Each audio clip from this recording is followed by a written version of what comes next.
Welcome to the journey. May this space inspire you to ask questions, explore the unknown, and most importantly, to awaken. This is the Library of Awakening. Welcome back to the Library of Awakening.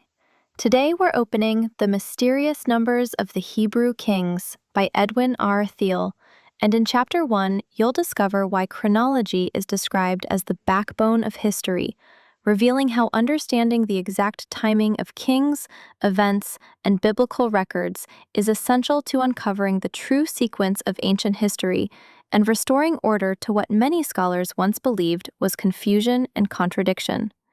With that being said, let's dive in. If you all enjoy, do us a favor, smash that thumbs up button and subscribe. Chronology is the backbone of history. Absolute chronology is the fixed central core around which the events of nations must be correctly grouped before they may assume their exact positions in history and before their mutual relationships may be properly understood. Without exact chronology, there can be no exact history. Until a correct chronology of a nation has been established, the events of that nation cannot be correctly integrated into the events of neighboring states. If history is to be a true and exact science, then it is of fundamental importance to construct a sound chronological framework about which may be fitted the events of individual states and of the international world. Of particular interest and importance is the history of the Hebrew nation. If the establishment of a correct chronology is important for any nation, then it is important for the Hebrews. Never will the manifold details of the Old Testament writings be correctly integrated into each other. Never will the events of the Old Testament record be properly fitted into the events of the Near Eastern world. And never will the vital messages of the Old Testament be thoroughly or correctly understood till there has been established a sound chronology for Old Testament times. If Old Testament scholarship is to achieve the degree of confidence that is its due, then it must move forward on the basis of a sound chronology. Not until there has been established for the Old Testament a chronological pattern consistent with itself and in harmony with the known chronological facts of the ancient world, will there exist a foundation which will make possible that degree of sound and scientific study so necessary in this important field. Anyone who is acquainted with the difficulties of the chronological problem in general, and with the special intricacies of biblical chronological data, will understand something of the task confronting him who would venture into this trying field. Every Old Testament scholar knows of the many chronological details in the biblical record, which seem to be in hopeless disagreement with each other and with the chronological pattern of neighboring states. In spite of almost endless research and discussion, biblical chronology has continued in a state of almost hopeless confusion. Nearly every student has his own particular chronological scheme. Upon only one point is there anything like unanimity of opinion, and that is a frank admission of the difficulties and intricacies of the problems involved, and of the uncertainties and inadequacies of current chronological schemes. Because of the many difficulties encountered in the endeavor to integrate Hebrew chronological materials into those of neighboring states, there has arisen a general impression that biblical chronology is something separate and apart from secular chronology, and that these two are at hopeless variance one with the other, that if the one is sound, the other is fallacious. Many scholars who have come to regard the chronological materials of secular annals as having proved their essential accuracy, view biblical chronology as a thing of dubious worth, while certain students of the Old Testament who place the main emphasis upon the absolute veracity of the biblical record have come to look askance upon secular chronology. But just what is biblical chronology? Scores of mutually conflicting chronological schemes cannot all at one and the same time constitute the chronology of Old Testament times. The fact that some so-called system of biblical chronology is not in harmony with the established chronology of the ancient East does not prove that biblical chronology is not in harmony with the absolute chronology of that period. The very existence of so many systems of ancient Hebrew chronology is evidence that we do not yet know very much about what biblical chronology actually is, and this fact constitutes a challenge to biblical scholarship to continue to put forth effort until some sort of order is brought out of the present chaos. Basically, there is, of course, only one chronology, that is, correct chronology. Between the absolute chronology of the Hebrews and that of their neighbors, there can be no conflict. If biblical chronology seems to be at variance with Assyrian chronology, it may be because of errors in the Hebrew records. But it may also be because the data preserved in those records are not correctly understood. If the chronological materials recorded in the Hebrew scriptures are basically sound, they will agree with whatever is sound in the annals of neighboring states. And if a pattern of Hebrew chronology can be established from biblical sources which will agree with the chronological pattern of neighboring states as built upon the historical materials of those nations, and which will be in agreement with the required astronomical data, then we may be certain that we are on the track of that correct and absolute chronology that has long been the goal of students of ancient history. And we may also be certain that we are dealing with sources which are basically sound. The present discussion will confine itself to a study of the chronology of the kings of Israel and Judah. It is this period that is of greatest importance in Hebrew history. It is here that the most trying problems of biblical chronology occur, and it is also this period that should offer the best opportunities for success, for it is here that the largest amount of chronological material, both biblical and secular, is found. The amount and variety of chronological material found in the biblical record for the period of the kings is surprisingly extensive. First of all, there is a complete list of the kings of Israel and Judah for the period of the divided kingdoms, together with their lengths of reign. Thus Jeroboam reigned 22 years, 1 Kings 14:20, Asa 41 years, 1 Kings 1:5-10, 2 Chronicles 16:13, Zechariah 6 months, 2 Kings 15:8, Zimri 7 days, 1 Kings 16:15, and Manasseh 55 years, 2 Kings 2:1-1, 2 Chronicles 33:1. Furthermore, while the kingdoms of Israel and Judah were coexistent, synchronisms are given for the accessions of the kings of each nation in terms of the corresponding year of the ruler of the other nation.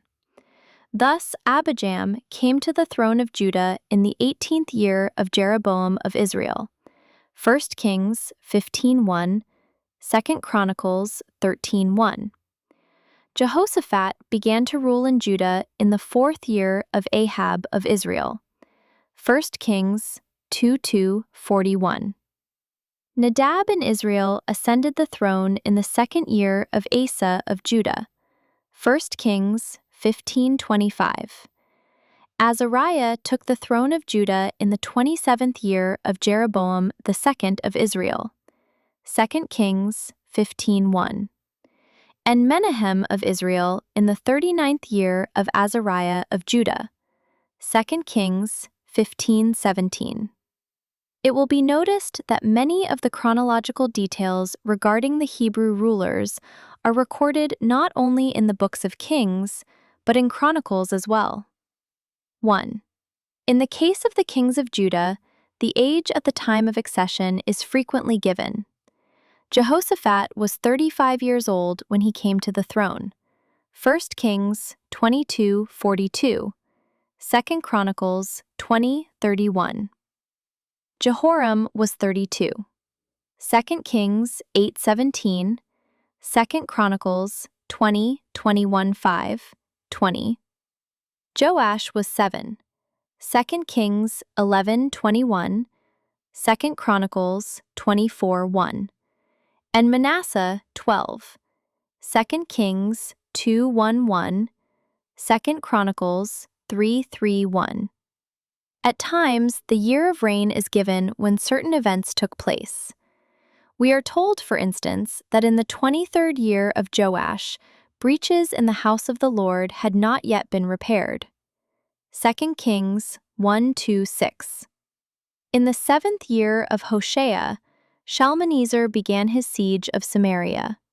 2 Kings 1:8-9. In the 14th year of Hezekiah, Sennacherib came against the fenced cities of Judah. 2 Kings 18:1-3. Isaiah 36:1. And in the 18th year of Josiah, the purging of the land and the temple was completed, and an important Passover was observed. 1 Chronicles 34:8, 35:19. Sometimes the day and month, as well as the year of an event, are given. Thus Nebuchadnezzar began his siege of Jerusalem in the 9th year of Zedekiah, on the 10th day of the 10th month. 2 Kings 25:1, Jeremiah 52:4. In the 11th year, the 4th month and the 9th day, the city was broken up. 2 Kings 25:3-4. In the 7th day of the 5th month, Nebuzaradan came to Jerusalem and destroyed its temple, palace, and walls. 2 Kings 2:5, 8-40. And in the 5th day of the 10th month of that year, which was the 12th year of Jehoiachin's captivity, word of the fall of Jerusalem reached the exiles in Babylon. Ezekiel 3:3-1. There are occasions when the number of years involved in the interval from one event to another is given. Thus, the death of Amaziah of Judah took place 15 years after the death of Jehoash of Israel. 2 Kings 14:17. From the time that Jeremiah received his call as a prophet in the 13th year of Josiah, Jeremiah 1:2, to the 4th year of Jehoiakim was a period of 23 years. Jeremiah 2:5-1-3. And Ezekiel's vision of the city and temple is declared to have taken place in the 14th year after that the city was smitten. Ezekiel 41. Events which are recorded in both Hebrew and secular history are always of interest. In the 5th year of Rehoboam, Shishak of Egypt came against Jerusalem. 1 Kings 14:2-5, 2 Chronicles 1:2-2. During the reign of Ahaz, Tiglath-Pileser III came against Damascus and received tribute from the king of Judah. 2 Kings 16:7 to close parenthesis. And Menahem of Israel likewise paid tribute to Pul, that is, Tiglath-Pileser III. 2 Kings 15:19. Sennacherib came against Jerusalem and the fenced cities of Judah in the 14th year of Hezekiah. 2 Kings 18:13, Isaiah 36:1. All these events are referred to in the records of the ancient East. Of particular importance are synchronisms between the years of Hebrew kings and the reigns of kings of the Near East. Thus, the 4th year of Jehoiakim of Judah synchronized with the 1st year of Nebuchadnezzar of Babylon, Jeremiah 2:5-1, and the 10th year of Zedekiah with the 18th of Nebuchadnezzar, Jeremiah 32:1. A historian would normally look with delight upon such a large amount of chronological material as is found recorded in the Old Testament, for it would seem to facilitate the establishment of a sound chronological system. But for the biblical scholar, this has not been the case. The more details he has found in the record, the greater have been his perplexities. For once he has begun the development of a chronological pattern based upon one set of data, he has found a seemingly different pattern based upon other data. And, try as he would, he has found himself unable to make all the biblical details harmonize with each other or with the historical pattern established by the chronological materials of contemporary powers. One of the greatest perplexities concerning biblical chronology is that many of its details seem to be self-contradictory. A number of these difficulties occur in connection with the data regarding the accession of the kings. Thus, in one place, we are told that Ahaziah of Judah came to the throne in the 11th year of Joram of Israel. 2 Kings 9:29. While another reference states that it was the 12th year. 2 Kings 8:25. And Joram, the son of Ahab, began to reign in the 18th year of Jehoshaphat of Judah, according to 2 Kings 3:1. While according to 2 Kings 1:17, it was the 2nd year of Jehoram, son of Jehoshaphat. If 2 Kings 1:17 is correct, then Jehoram of Judah began his reign before Joram of Israel. But according to 2 Kings 8:16, Jehoram of Judah came to the throne in the 5th year of Joram of Israel. At first sight, these statements sound hopelessly contradictory, and the reader may be expected to raise an eyebrow when told that regardless of how they sound, they are all correct and fit perfectly into the chronological pattern of the times. How this may be will be shown later in this volume. Yet again, the accession of Omri of Israel is said to have taken place in the 31st year of Asa of Judah, and his reign lasted 12 years. 1 Kings 16:23. In that case, the termination of Omri's reign would not have occurred till after the death of Asa, who ruled 41 years. 1 Kings 15:10. But the record states that Omri died and was buried in Samaria, and was succeeded by his son Ahab in the 38th year of Asa. 1 Kings 16:28-29. But this was 7 and not 12 years after Omri's accession, in Asa's 31st year. Another group of difficulties is that experienced in the totals of the years of reign. Figures from one fixed point in the history of Israel and Judah to another fixed point in their common history are not the same. For instance, the accession of Jeroboam of Israel and of Rehoboam of Judah at the time of the schism coincide. And Joram of Israel and Ahaziah of Judah met their deaths simultaneously at the hands of Jehu. The totals of the reigns of the kings of Israel and Judah for these two periods should be the same. But actually, using the figures in the Book of Kings, the deaths of Joram and Ahaziah were followed by the accession during the same year of Jehu in Israel and Athaliah in Judah. According to 2 Kings 18:10, the fall of Samaria took place in the 9th year of Hoshea, which was the 6th year of Hezekiah. Thus, the totals of reigns for these two periods should again agree. Thus, in the first of these two periods, which should be identical, we have a total of 98 years and 7 days for Israel, as against 95 years for Judah. While in the second there are 14 3 years and 7 months for Israel, as against 166 years for Judah. But, compared with Assyrian figures, both of these last figures seem too high.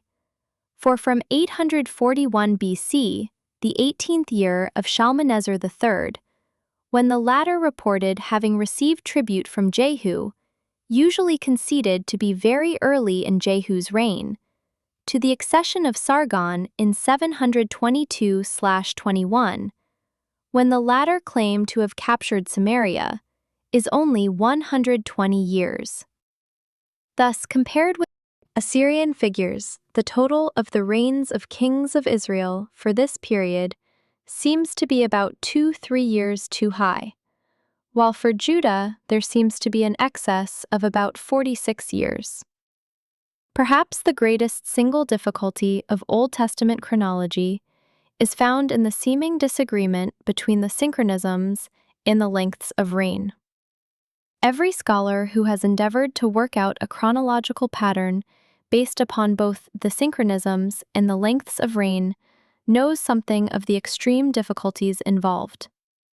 If a chronology is worked out according to the lengths of rain, then the synchronisms will not fit.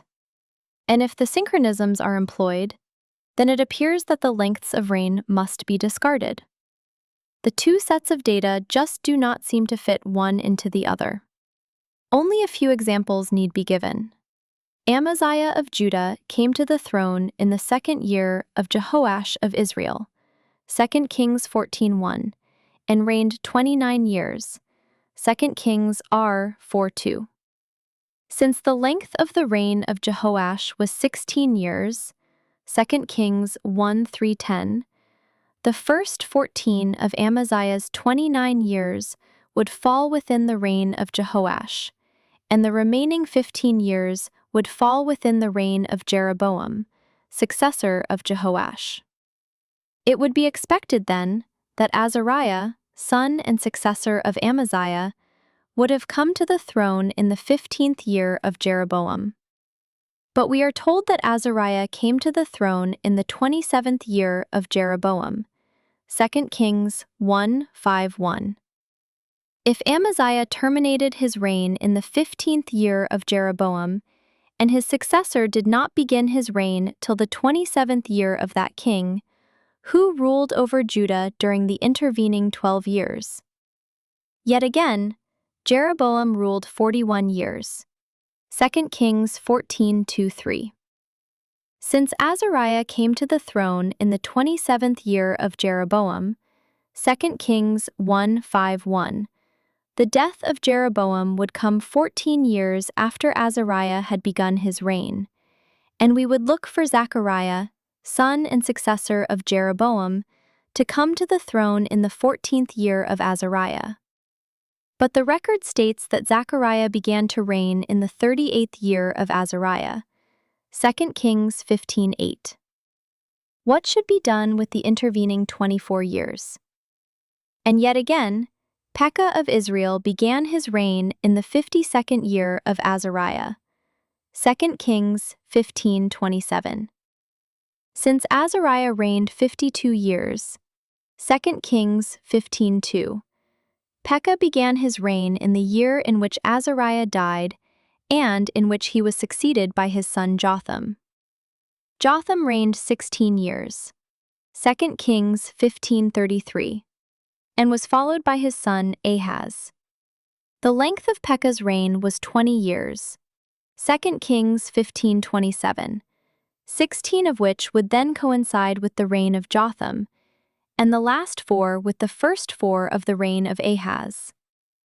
Pekah was slain and succeeded by Hoshea, 2 Kings 15:30, in what is in this reference declared to be the 20th year of Jotham. But another reference states that Hoshea began his reign in the 12th year of Ahaz, 2 Kings 17:1. If this latter reference is correct, then who ruled over Israel in the interval between the 4th and the 12th years of Ahaz? And how can this latter synchronism be made to harmonize with the previous synchronism of Hoshea's accession in the 20th year of Jotham, when Jotham reigned only 16 years? Almost everyone who has dealt with these and other similar parallelisms has gone on to a place where he has found himself utterly baffled and has been forced to give up the problem in despair, with the conclusion that he is dealing with a group of data that are at hopeless variance with each other, and that no harmony is possible. Certain scholars have decided that in the construction of a sound chronological system, only the lengths of reigns are to be considered, the synchronisms having been added at a late period and being irreconcilable with the years of reign.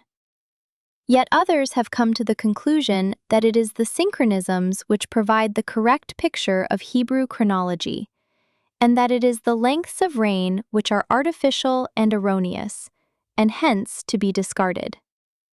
Yet another type of difficulty constantly met by the student of ancient history is the seeming lack of harmony between the details of Old Testament chronology and the chronologies of neighboring states.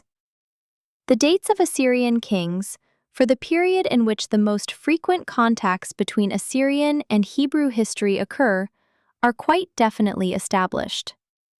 But frequently, there seems to be a wide divergence between biblical and established Assyrian datings for the same events. The divergencies appear to vary at different periods, increasing in extent the further we go back in point of time. To begin with is the baffling discrepancy of some 13 years between the 14th year of Hezekiah, when Sennacherib made his invasion of Judea, 2 Kings 18:13, and the Assyrian date for this event. The biblical date for the beginning of Hezekiah's reign is secured in this instance from the synchronism of his accession, 3rd year of Hoshea of Israel, 2 Kings 18:1. Since Hoshea ruled 9 years, 2 Kings 17:1, and since his reign terminated with the fall of Samaria about 723/22 BC, Hoshea must have begun his reign about 732/J1 BC, which would bring his 3rd year and Hezekiah's accession about 729/28 BC. And if 729/28 BC was the accession year of Hezekiah, his 14th year would be 715/14 BC. But this is a full 9 years before Sennacherib began his reign, and 13 years before his famous 3rd campaign against the land of the Hatti, in which he went up against the cities of Judah. This period of Hezekiah, Ahaz, and Jotham is particularly difficult to synchronize into the events of Assyrian history, and presents the single greatest problem in the chronology of the kings. It will be dealt with in detail later in this study. As already noted, Hebrew chronological reckoning for the period of Hoshea is usually made to coincide with Assyrian chronology. But from that point backwards, discrepancies arise. Thus, the reign of Menahem is usually given according to biblical chronology as 772 to 761 BC. We know, however, both from Assyrian and biblical sources, that Menahem and Tiglath-Pileser were contemporaneous. But since we also know that Tiglath-Pileser did not begin to reign till 745 in c. 2, it is clear that Menahem could not have died in 761, and that the aforesaid date for Menahem is at least 16 years too early. Going back to Ahab, the date usually assigned to him according to biblical chronology is 918 to 898 BC. But it is known that Ahab was contemporaneous with Shalmaneser III, for the Assyrian records name Ahab as one of the participants in the Battle of Karkar, 853 BC. And if Ahab was still alive in 853, his death could not have taken place in 898, 45 years before. So we find that, whereas the chronologies of Assyria and of the Old Testament coincide at a period late in the 8th century BC, about the middle of 8th century there seems to be a discrepancy of 16 years or more, and if we go back another century, the discrepancy increases to almost 50 years. Only a few of the problems in the chronological field have here been mentioned, but they are sufficient to give some idea of the task confronting the Old Testament scholar. The reaction to these difficulties has been interesting and varied. Already in the 3rd century before the beginning of the Christian era, there are indications that the existence of these problems was recognized and that attempts were being made to deal with the problem. The Septuagint, at that time translated from the Hebrew, contains a number of striking variations in the chronological data from those contained in the Masoretic text, variations which it seems were introduced in order to make possible a more harmonious pattern as regards the lengths of reign of the Hebrew kings and the synchronisms. This subject will be dealt with in detail in a later chapter. In the early Christian centuries, biblical scholars continued to struggle with the chronological difficulties. Regarding them, Jerome expressed himself as follows: Relege omnes et veteris et Novi Testamenti libros, et tantum anorum reperis dissonantium, et numerorum inter Judam et Israel, id est, inter regnum utrunque confusum, ut hujusca modi herere questionibus, non tam studiosi, quam otiosi hominis esse videatur.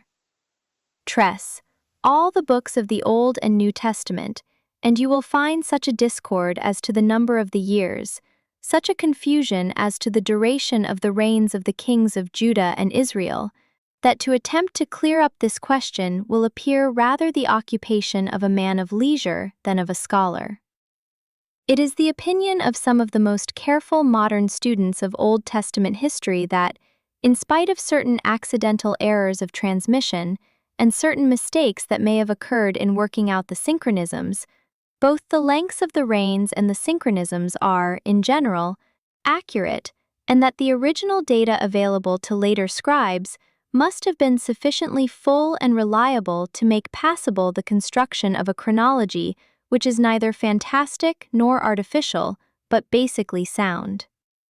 Another group of scholars, led by Ewald, Wellhausen, and Stade, holds the view that the chronology of the kings is essentially schematic and artificial, and that the recorded data are worthless for the construction of any sound chronological scheme. Some take the view that there has been intentional mutilation of the text, and that certain passages have been ruthlessly altered in order to cover up various facts of history and to pass on to posterity not a true record of what actually took place, but the type of picture that it was desired future generations should have in mind. There are today two main systems of chronology regarding the Hebrew kings. One is the long system, employed by a group of men who place the main emphasis upon their interpretation of the requirements of the I/Masoretic text, regardless of the demands of contemporary chronology. To secure any degree of harmony between the lengths of reign and the synchronisms, the systems of chronology developed by this group have postulated the existence of interregna, or periods of political chaos during which no rulers occupied the throne. As a result, these systems give us a chronology which, for the early period of the Hebrew kings, is about 50 years longer than the chronology of the nations round about. Users of such systems usually think of their systems as constituting true biblical chronology. The other main type of chronological system is that employed by scholars whose primary purpose was to secure a system of Old Testament chronology which would be in harmony with the chronology of contemporary nations. In order to secure such a chronology, it was felt necessary in many instances to disregard the data recorded in the Masoretic text, and to secure dates for the Hebrew kings from such synchronisms as were available with contemporary history. This type of system, in the early period of the kings, is about 50 years shorter than the other, 8, but is usually looked upon with suspicion by conservative biblical scholarship. As a result, the student of the Old Testament has had his choice of making use of some system of chronology which would provide harmony with the chronological reckonings of other nations, but which was not regarded as biblical. Or he could make use of some system of so-called biblical chronology, but in so doing, he was forced to make constant adjustments between the chronology he employed for the events of the Old Testament and the chronology of the nations round about. Thus, if he were dealing with the close of Ahab's reign, he would be thinking in terms of a date of about 900 BC for Ahab, but of about 850 BC for events of the Near East, which would synchronize with the close of Ahab's reign. Or, if he were dealing with the reign of Menachem, he would, when thinking in biblical terms, think of the period of about 770 to 760 BC. But when he went to Assyrian history to find the events which synchronized with Menachem, he would look for events which took place about 750 to 740 BC. Certainly, in our age of enlightenment, we should have something better than this. If the scholar who makes use of the shorter chronology knows from his knowledge of the history of the Near East that he is dealing with a chronology which is sound, he should, if true biblical chronology is also sound, be in a position to appreciate this fact and not be forced to believe that in order to deal with historical facts, it is necessary for him to sacrifice the basic details of biblical chronology.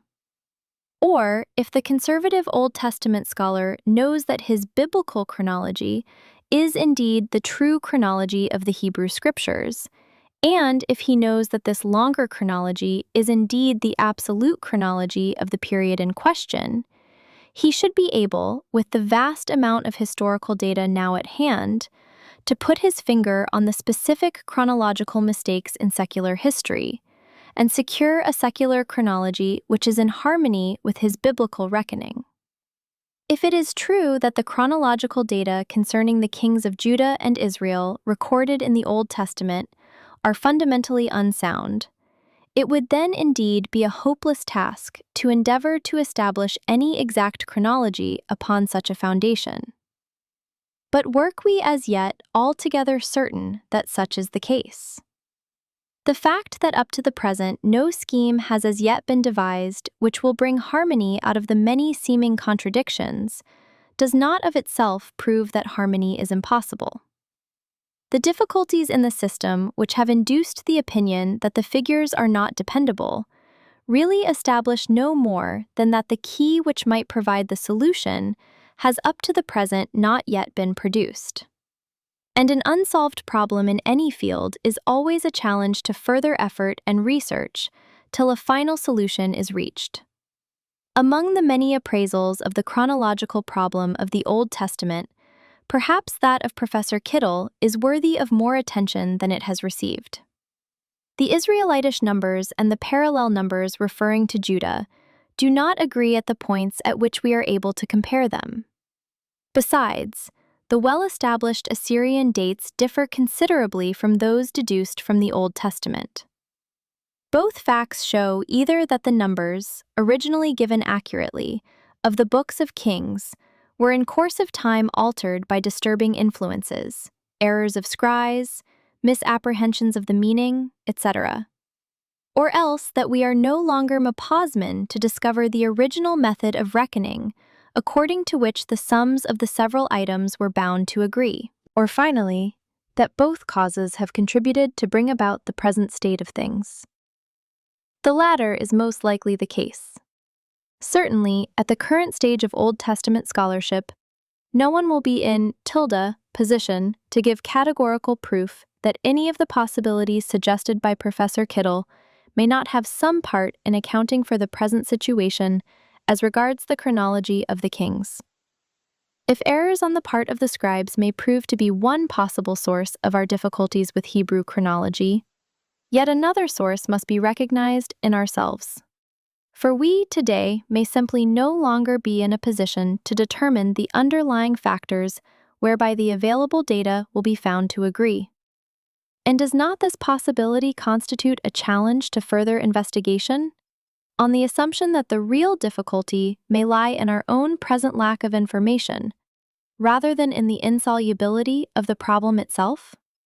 In other words, does not the most promising method of attacking this problem lie in a going forward on the basis that the Hebrew annalists and scribes who recorded and passed on these figures to us were at least normally honest and competent men, who were in possession of certain sound historical data which they endeavored to preserve to the best of their ability, and that, so doing, they were performing a service of real value to the historian of the future? If an interpretation of the given facts of the Hebrew chronological system and of its difficulties can be found an interpretation at once sufficiently simple and in harmony with our knowledge of the customs of the times as to carry some intrinsic reasonableness, should it not deserve our serious consideration and, in the nature of the case, carry high probability of its truth? And until we possess final and positive proof that the Old Testament chronological data are unquestionably false and unreliable, Is it not the course of wisdom to give them the benefit of the doubt, and to proceed on the assumption that there may be in these figures something of value which is not now fully realized? To endeavor to ascertain, if we can, just what lies back of these seemingly discordant figures, and thus, perchance, to open up avenues of knowledge now closed to us. It is on such a basis that we will endeavor to proceed. That is it for today's read. We hope that you all enjoyed. If you did, make sure you are subscribed for more book reads. And as always, be cognizant, be aware, and we will see you all in the next episode of Library of Awakening. I know some of the perspectives that I share may be as challenging for you as they once were for me. But isn't that the beauty of exploration? Every perspective, no matter how unconventional, has something valuable to contribute to it if it's shared. Knowledge is not absolute.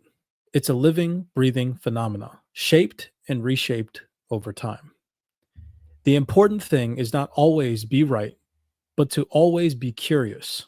Explore freely, share boldly, and learn deeply. And don't rely solely on others to validate your discoveries. Stand firm in integrity, even in the face of criticism. Remember that growth always means embracing the humility to admit when we're wrong. Learning from our errors is not a setback, it's the very essence of our progress. So, welcome to the journey. May this space inspire you to ask questions, explore the unknown, and most importantly, to awaken. This is the Library of Awakening.